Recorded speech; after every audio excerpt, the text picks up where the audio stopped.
byandenze. Nta muntu uhekera umwana ku ipantaro y'ikoboyi mu byumve. Nta muntu uhekera umwana ku ipantaro. Reka n'undi munsi n'ababikora mwese mu Bishop Gafaranga araza ku rukiko aseka umugore ameze nk'umusazi. Mukompara ibyo bintu mumbwire, mubihuze mumbwire. Mwumva abadamu mwebwe ni mwebwe ndimo kubaza. Utinyuka ugaheka umwana ukamuhekera ku ipantaro. Icyo cyonyine ni ikosa, uba wamaze gukora ikosa niyo washyiraho iki.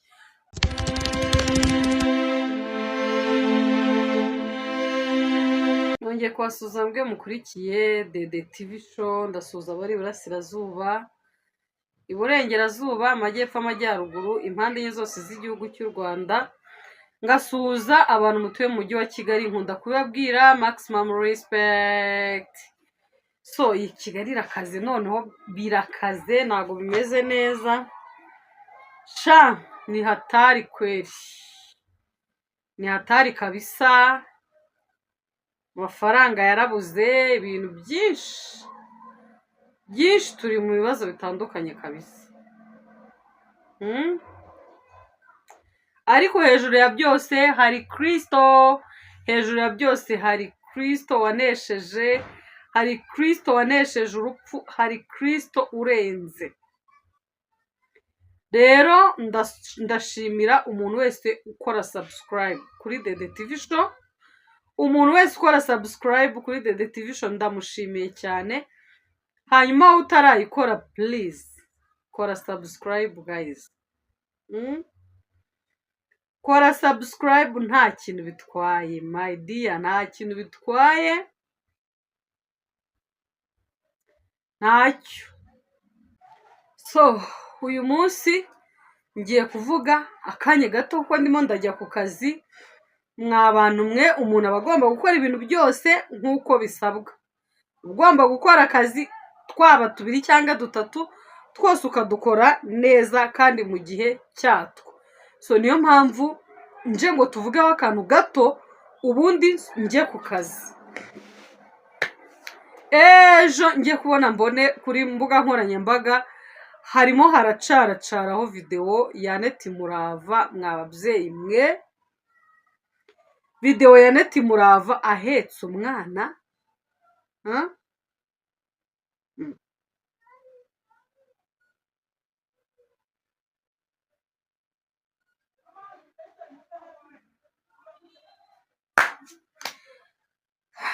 Iyo mubonye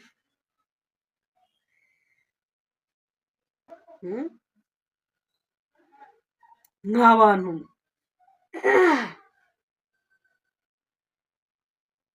ko nabuze icyo mvuga se, nk'uko mubibona nabuze icyo mvuga.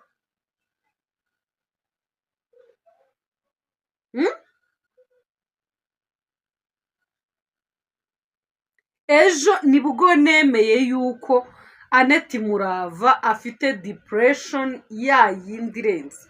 Murabona ubundi umubyeyi yamaze kubyara hari amezi abamo akagira akantu k'aka depression gashobora gutuma unafata umwanzuro uhubutse, gashobora gutuma unakora ibintu utatekerejeho ukazabyicuza nyuma. Kambabwire muri iyi nkuru yose ya Gafaranga hari ikintu ndi kugenda mbonamo.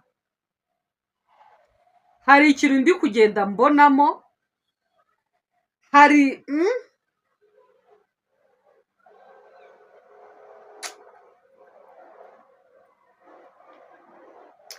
mwabadamu mwe mwaciye akenge. Badamu muca akenge, badamu mukure iyo wabyaye urakura.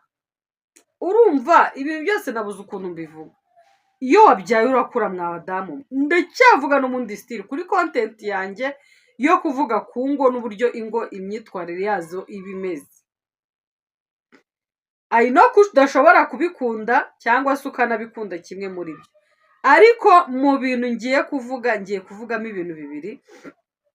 ngiye kuvuga ku kintu cyitwa ubwenge mu rugo. Ubwenge mu rugo. Mwa bagore mwe mukwiriye kugira ubwenge.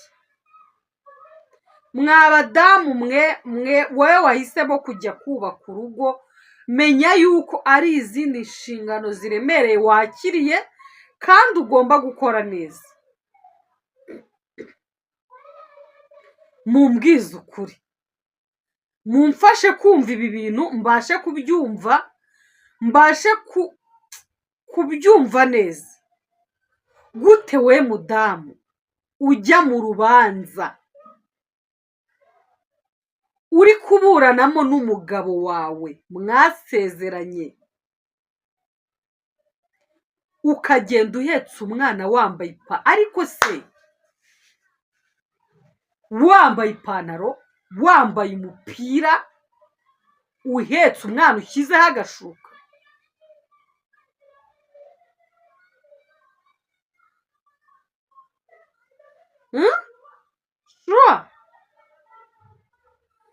Shuwa uhetse umwana ushyizeho agashuka?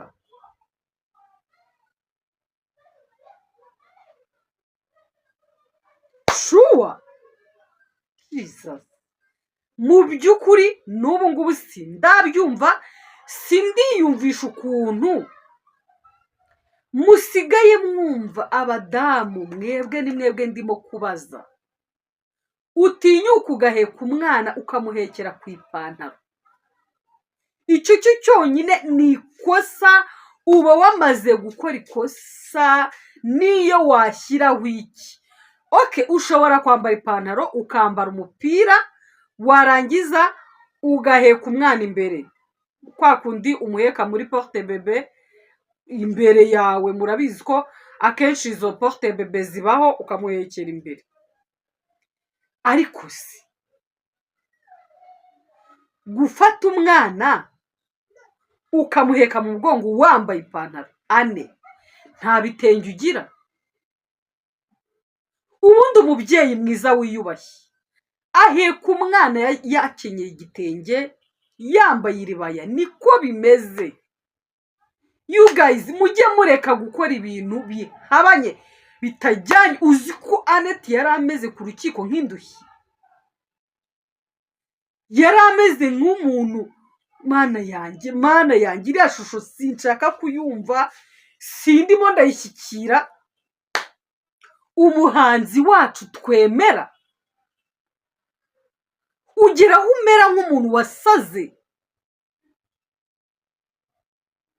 ugeraho umera nk'umuntu Jesus. Ngewe kuri uru ruhande ndasaba ninginga cyane, ndasaba umubyeyi wa Annette Murava kumufata akamushyira ahantu, akamuganiriza, akamuvuza. Kuko biriya si ibintu by'i Rwanda, biriya si umuco wo mu Rwanda. Reka nta no mu bazungu ndawubonamo. N'iyo mico muvuga ngo yaduka y'abazungu sindayibo. Jesus, nimba udafite amaribaya cyangwa ibitenge, basi fata ikanzu ndende nini nziza. Hariho amakanzu meza manini kandi ndabizi ko uyafite ntabwo wayabura uko ntekereza. Kwambara ipantaro ugahekeraho umwana n'umupira w'amaboko maremare bishatse kwerekana iki? Hariya Yesu we, Mana ya Aburahamu, mwiyubahe. Wenda turabwira umuntu urwaye,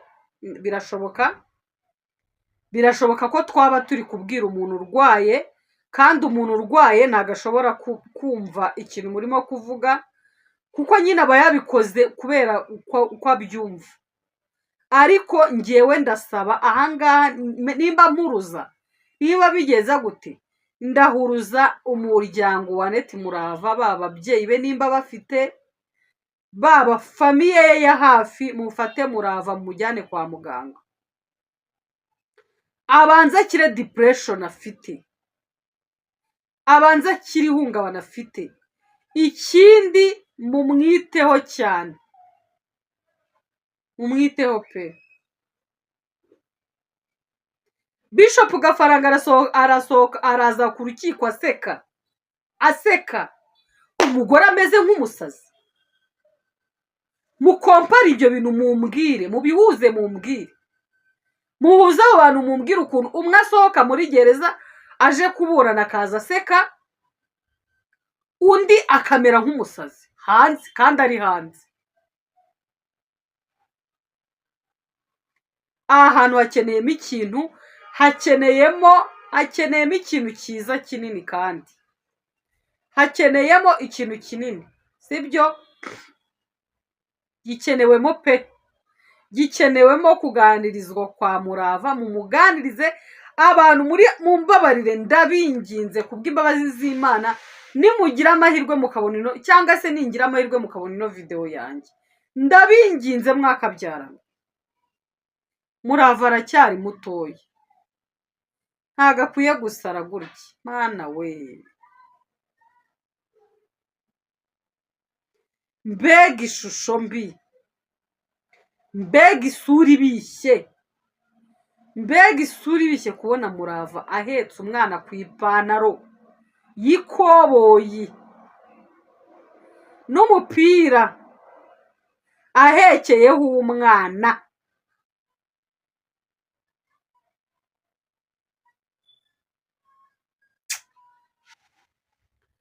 Birabishye pe, birabishye, mana yanjye, birabishye.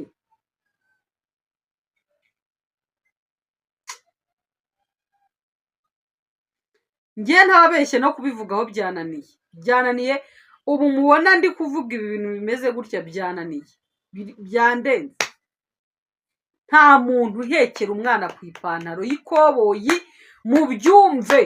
Nta muntu uhekera umwana ku ipantaro. Reka. N'undi munsi n'ababikora mwese mubireke, n'umwana. Biba bisa nabi pe, biba bisa nabi you guys, biba bisa nabi, ntago ari ibintu byiyubashye. Noneho ugashyiraho agashuka, nta nubwo wagashyizeho neza, kararegeje. Ye baba we, mbega.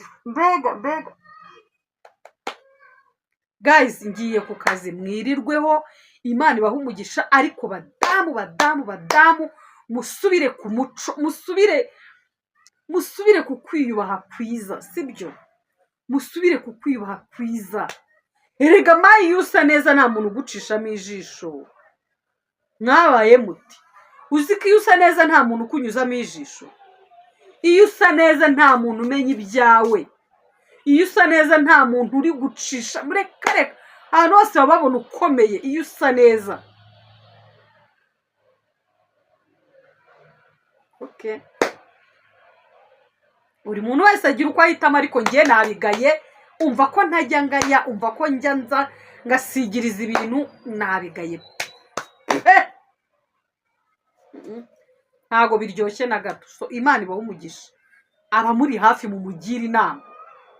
Babandi mwirwa mubwira ngo muramukunda, mumugira inama, mumugira inama. Mumugira inama. Imana ibaha umugisha.